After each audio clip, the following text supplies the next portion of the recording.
राधे राधे दोस्तों, कैसे हो आप सब। उम्मीद करती हूँ आप सब बहुत अच्छे होंगे। एक बार फिर से वेलकम है आपका नए व्लॉग में। तो दोस्तों, शाम के 4:30 बज गए हैं और यहाँ पर मैंने थोड़ा सा आराम किया। उसके बाद उठकर मैंने चाय वगैरह पी ली है और अब बस हाथ मुंह धोकर है ना अपने काम में लगने वाली हूँ। और उससे पहले है ना मैं पहन लेती हूँ स्वेटर, क्योंकि ठंड है ना बहुत ज़्यादा बढ़ गई है। सर्दी की वजह से हाथ पैर कपकपाने लग जाते हैं, लेकिन हम हाउस वाइफ को है ना सुबह से लेके शाम और शाम से लेके रात तक अपने जो रूटीन में लगना होता है। ठंडे पानी में भी हाथ डालने होते हैं, सारा घर का काम समेटना होता है, निपटाना होता है। तो सर्दी गर्मी हम ऐसा सोचते ही नहीं है कि ज़्यादा सर्दी पड़ रही है तो काम से हमें छुट्टी मिल जाए। हम हाउस वाइफ को बिल्कुल भी घर में है ना छुट्टी नहीं मिल सकती है। तो बस इसी सोच के साथ मैं उठ गई हूँ और है ना थोड़ा सा मैंने रिलैक्स किया। कपड़े वगैरह धोए थे तो छत से है ना कपड़े उतार कर लेकर आ गई हूँ और बस अब इनको मुझे फोल्ड करना है। तो सबसे पहले तो है ना अपने सर्दियों का जो इंतज़ाम कर लेती हूँ। सॉक्स वगैरह पहन लेती हूँ, स्वेटर मैंने डाल लिया है और ये वही वाला सूट है जो मैंने आपको दिखाया था। तो ये सिल के रेडी हो गया है, तो सोचा कि इसको ही पहन लेती हूँ आज। और होता है ना कि नया जो कपड़ा होता है, नया सूट होता है, कुछ भी होता है, नई साड़ी वगैरह, तो जब वो रेडी हो जाती है तो सबसे पहले उसको मन करता है कि इसको पहन कर देख लिया जाए। तो बस यहाँ पर मैंने है ना जो सूट है जो पहन लिया था। नहाने के बाद सुबह के जो काम है वो मैंने कर लिए थे और अब शाम का रूटीन मैं आप लोगों के साथ में शेयर कर रही हूँ, जो कि 4:30 से लेके 10 बजे तक का रूटीन है। और आज मैं अपने हस्बैंड का जो पसंदीदा खाना है ना वो बनाने वाली हूँ। बहुत ही ज़्यादा फेवरेट है, विंटर स्पेशल। मैं सरसों का साग और बाजरे की रोटी बनाऊंगी। वो बहुत ज़्यादा पसंद है मुझे भी और मेरे हस्बैंड को। बच्चों को तो मैं खिला देती हूँ, अच्छे से बनाती हूँ और अच्छी तरीके से है ना बच्चों को खिलाती हूँ ना, तो बच्चे खा ही लेते हैं। वैसे बच्चों को ज़्यादा है ना बाजरे की रोटी वगैरह पसंद नहीं है, लेकिन कोशिश करूँगी कि है ना थोड़ी बहुत बच्चे भी खा लें। तो बस यहाँ पर है ना मैंने साग वगैरह साफ़ करके रख दिया था रात में ही। जब मुझे टाइम मिलता है ना, जब मैं हरी सब्जियों को साफ़ करके और उनको है ना धोकर और अच्छे से रख देती हूँ, ताकि है ना जब भी बनाना हो तो फटाफट से बना लूँ और फिर उसको है ना काफ़ी ज़्यादा टाइम ना लगे मुझे बनाने में। तो बस है ना मैंने साग को साफ़ करके और वॉश करके और रख दिया था। तो अब मैं उसको चढ़ाने वाली हूँ, क्योंकि उसको बॉईल भी करना है। तो सबसे पहले मैं कपड़ों को तय करके रख देती हूँ। कपड़े तय करके रखने से भी है ना अच्छा लगता है, पूरा घर बिखरा बिखरा नहीं लगता है और ऐसे लगता है कि हमारे बहुत सारे काम है जो ख़त्म हो गए। तो बस कपड़ों को मैंने इकट्ठा करके बेड पे ही छोड़ दिया था, ताकि जैसे ही मुझे टाइम मिलेगा ना तो वैसे ही मैं फटाफट से इनको अपनी जगह पर रख दूँगी।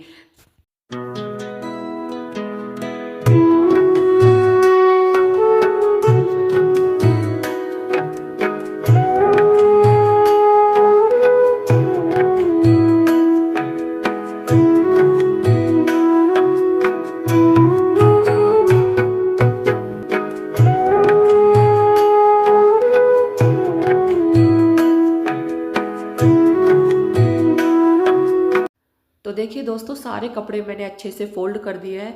और देखिए मेरी आवाज़ थोड़ी सी आपको अलग लग रही होगी, क्योंकि मुझे कोल्ड हो रखा है बहुत ज़्यादा। सर्दी भयंकर हो गई है, ठंडी ठंडी शीत लहर चलती है, तो जिसकी वजह से मुझे है ना बहुत जल्दी कोल्ड हो जाता है, तो गला भी बैठा हुआ है। तो आप है ना मेरी वॉइस को इग्नोर कीजिए।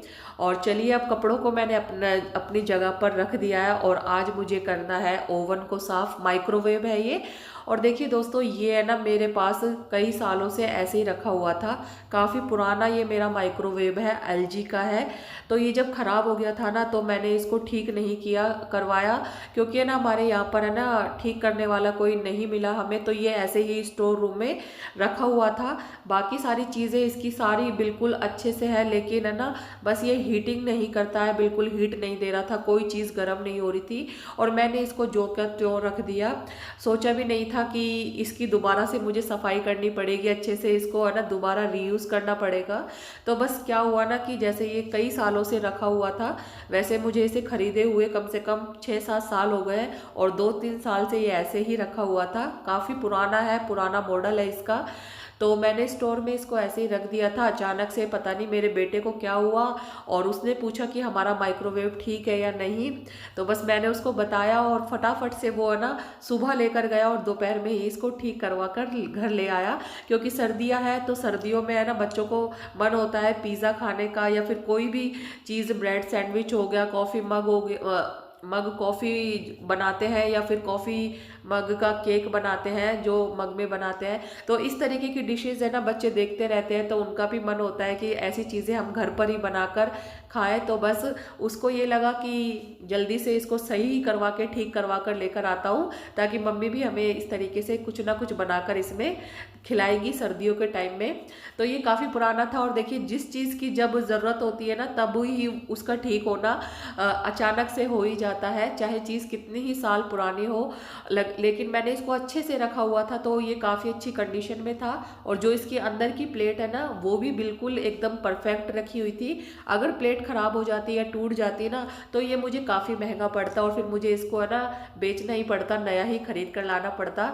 लेकिन मैंने बहुत ही अच्छे से इसको रखा हुआ था। 2-3 साल से दोस्तों ये रखा हुआ था, लेकिन किसी का ध्यान इस पे नहीं गया।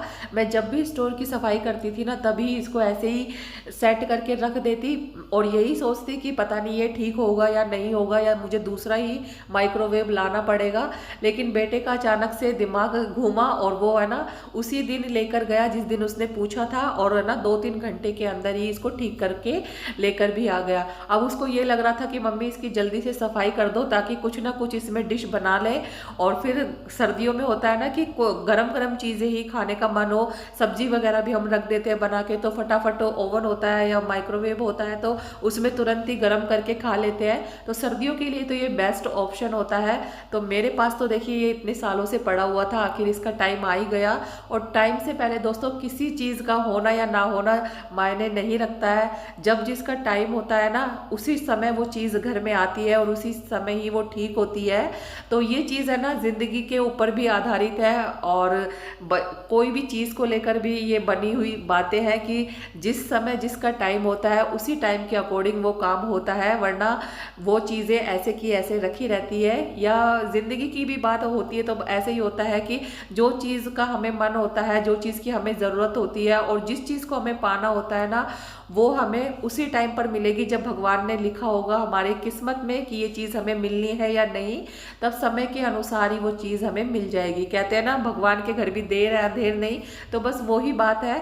तो आज मेरे माइक्रोवेव को ठीक होना था और इसकी क्लीनिंग होनी थी, तो देखती हूँ मैं इसमें क्या डिश बनाऊँ और कैसे इसको यूज़ करूँ। तो पहले तो इसकी अच्छे से साफ़ सफाई कर लेती हूँ अंदर बाहर से, और जो देखिए अंदर जो प्लेट रखी लगी हुई है ना और वो बिल्कुल एकदम परफेक्ट है, तो उसको भी मैंने अच्छे से साफ करके रख दिया है। और यहाँ तक कि दोस्तों मेरे पास है ना सारे बर्तन भी है माइक्रोवेव सेफ होते हैं जो, वो भी मेरे पास रखे हुए हैं, लेकिन बस कभी ध्यान ही नहीं आया कि मुझे इसको ठीक करवाना है। और जब कोई मिला ही नहीं ठीक करने के लिए तो मैंने इतनी ज़रूरत इसका समझी नहीं। लेकिन बच्चों की चीज़ें है ना कई बार ऐसी होती है कि वो बोलते हैं और वो तुरंत हो जाती है, तो बस वही वाली बात है।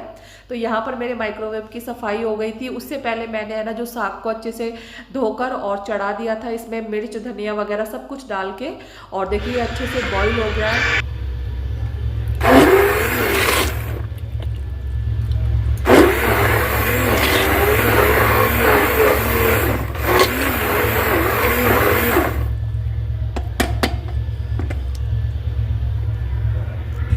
तो फ्रेंड्स साग में मैंने हरी मिर्च पीस के ऐड कर दी थी और साथ में अदरक लहसुन को कूट के और उसमें डाल दिया था और अच्छे से मिक्स कर लिया। और उसके बाद मैंने इसको ग्राइंडर से जो है ग्राइंड कर लिया है ताकि अच्छे से ये बारीक हो जाए, क्योंकि ना उबालने के बाद में थोड़ा सा ये मोटा मोटा सा होता है तो बच्चों को ज़्यादा पसंद नहीं आता है। तो इसलिए मैं इसको अच्छे से ग्राइंड कर लेती हूँ। और उसके बाद में है ना इसमें डाल दूंगी मैं बाजरे का आटा, जो कि आलन बोलते हैं, और चाहे तो आप बेसन का भी यूज़ कर सकते हो या फिर मक्के का या फिर बाजरे का, जो भी आपके पास हो। दही के साथ भी इसमें आलन है जो डाल देते हैं, लेकिन मैं ऐसे ही आटे को पूरे कुकर में अच्छे से भुरका दूंगी ताकि है ना इसको है ना इसमें लम्स ना पड़े, और लगातार चलाते रहूँगी ताकि इसमें है ना जो बाजरे का आटा डाला है ना उससे ये काफ़ी अच्छे से गाढ़ा हो जाएगा। और धीरे धीरे इसको और पका लूँगी। अदरक लहसुन मैंने कूट के डाला हुआ था और हरी मिर्च भी डाल दिया, तो वो भी अच्छे से इसमें गल जाएगी। तो आप देख सकते हो धीमी गैस पे मैंने रखा हुआ है। और देखिए सरसों को साग को है ना जितना भी आप है ना गैस पे रखोगे, चूल्हे पे बनाओगे, जितनी देर तक आप पकाओगे ना उतना ही इसका टेस्ट है जो बढ़ जाएगा। और यहाँ पर मैंने तड़के के लिए जो है कढ़ाई में तेल डाल दिया था, उसमें जीरा और हींग डाल दिए और प्याज को चॉप करके इसमें ऐड कर दिया है। और अब अच्छे से प्याज भुन जाएगी तो मैं इसमें टमाटर ऐड कर दूंगी। तो देखिए मैं तो बिल्कुल सिंपल तरीके से बनाती हूँ, लेकिन यकीन मानिए बहुत ही ज़्यादा टेस्टी बना था, क्योंकि मैंने ना इसको बहुत देर तक है ना गैस पर पका लिया था, जिसकी वजह से ये काफ़ी ज़्यादा टेस्टी बना था। तो इस तरीके से है ना टमाटर जो मेरे भुन गए हैं, और आप चाहो तो इसमें लाल मिर्च जो साबुत लाल मिर्च है ना वो भी डाल दीजिए, मेरे पास नहीं थी। और फिर उसके बाद में क्या किया है, मैंने थोड़ा सा लाल मिर्च पाउडर इसमें डाल दिया है, और इसके बाद मैं इसमें जो साग है वो ऐड कर दूंगी, तो इसका तड़का बन के तैयार हो जाएगा। मैंने उबालने के टाइम भी लाल मिर्च, धनिया पाउडर, ये नमक वगैरह सब कुछ ऐड कर दिया था, लेकिन एक कलर के लिए मैं इसमें जो वो बनाया है, मैंने इसका पेस्ट बनाया है, तड़का बनाया है, उसमें मैंने लाल मिर्च ऐड कर दी है ताकि इसका जो कलर है बहुत ही अच्छा आ जाए। और देखिए सर्दियों में ऐसी चीज़ें काफ़ी ज़्यादा टेस्टी लगती है, और सर्दी तो होती है जब हम अपने मन का सा खाना खाते हैं और सबकी पसंद की फरमाइश चलती रहती है, सुबह नहीं तो शाम और शाम नहीं तो सुबह, बस ऐसे ही दिमाग में सोचते रहते हैं कि क्या अच्छा खाया जाए, क्या बनाया जाए। तो आज मैंने मेरे हस्बैंड के पसंद का है ना जो सरसों का साग और बाजरे की रोटी बनाई है, और आप देख सकते हो कितना अच्छा इसका कलर आया है, बहुत ही बढ़िया बना था। खाने में गरम गरम आप इसको मक्खन के साथ सर्व कीजिए, घी डालकर ऐड कीजिए, तो बहुत ही अच्छा टेस्ट आएगा, बिल्कुल होटल जैसा। और जैसे पंजाब का ये फेमस फूड है मक्के की रोटी और सरसों का साग, तो बस यही तरीके से मैंने बनाने की कोशिश की है। मक्के का आटा तो नहीं था, तो मैंने बाजरे के आटे से ही इसको सर्व किया था। तो देखिए दोस्तों, बाजरे की रोटी है ना मुझे बनानी नहीं आती है, और मैं पहले पिछले सर्दियों में भी, उससे पहले भी है ना, मैं कई बार सर्दियों में ट्राई करती हूँ तो बेल कर ही बनाने की कोशिश करती हूँ, या फिर पॉलीथीन पर है ना अच्छे से बनाकर चिपका कर और फिर बनाती हूँ। लेकिन मैं ना हर बार कोशिश करती हूँ, इसलिए मुझे थोड़ा बहुत आ ही गया है। ऐसा होता है ना कि बार बार मेहनत करते हैं तो उसका फल तो मिलता ही है। तो अब की बार जब मैंने फर्स्ट टाइम ये ट्राई किया है ना बाजरे की रोटी बनाना, तो यकीन मानिए मुझे एक बार में ही रोटी बन गई मुझसे, और बिल्कुल भी खराब नहीं हुई, बिल्कुल टूटी नहीं, और बहुत ही अच्छे से मैंने सारी रोटी बना ली थी। तो यहाँ पर देखिए मैं इस तरीके से है ना गर्म पानी से धीरे धीरे इसको मसल मसल के जो है इसकी लोई बना रही हूँ, और उसकी लोई बनाने के बाद मैं है ना जो धीरे धीरे अपने हाथों से इसको है ना बनाने की कोशिश करूंगी, चाहे छोटी बने चाहे बड़ी बने, जैसी बनेगी ना वैसी ही बन जाएगी। लेकिन बिना चकला बेलन के ही मैंने ये बाजरे की रोटी बना दी है। वैसे तो है ना घर पे तो मम्मी बना देती थी, तो फिर को कभी मुझे लगा भी नहीं, पर जैसे स्वाद लेना है सारी चीज़ों का तो कोशिश तो करनी पड़ती है, और जब हम कोशिश करते हैं तो वो कोशिश हमारी बेकार नहीं जाती है। तो देखिए यहाँ पर है ना बस ये इसमें ये काम होता है कि थोड़ा सा गुनगुना पानी रखना चाहिए, ताकि है ना गुनगुने पानी से ये ज़्यादा अच्छे से बन जाए। ठंडे पानी से तो थोड़ी फटने का इसका डर होता है। तो धीरे धीरे देखिए मैं इस तरीके से इसको अपने धीरे हाथों से है ना थपथपाकर बड़ी करने की कोशिश कर रही हूँ।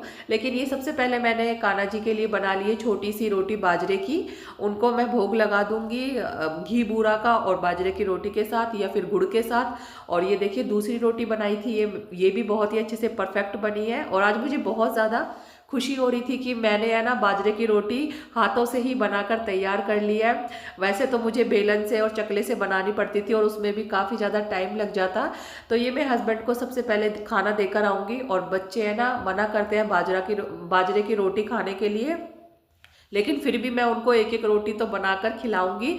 सर्दियों में बहुत ही अच्छी होती है और ये गर्म भी करती है, तो इसकी तासीर जो गर्म होती है, तो ठंडियों में ये खाने का अलग ही स्वाद होता है। और मुझे तो वैसे पसंद ही है, चाहे आलू मटर की सब्जी हो रस्से वाली या इस तरीके से सरसों का साग हो, तो मैं तो बाजरे की रोटी ज़रूर बनाती हूँ, चाहे कैसे भी बनाऊँ, छोटी बड़ी टेढ़ी मेढ़ी जैसे बनती है ना वैसे ही मैं बना लेती हूँ।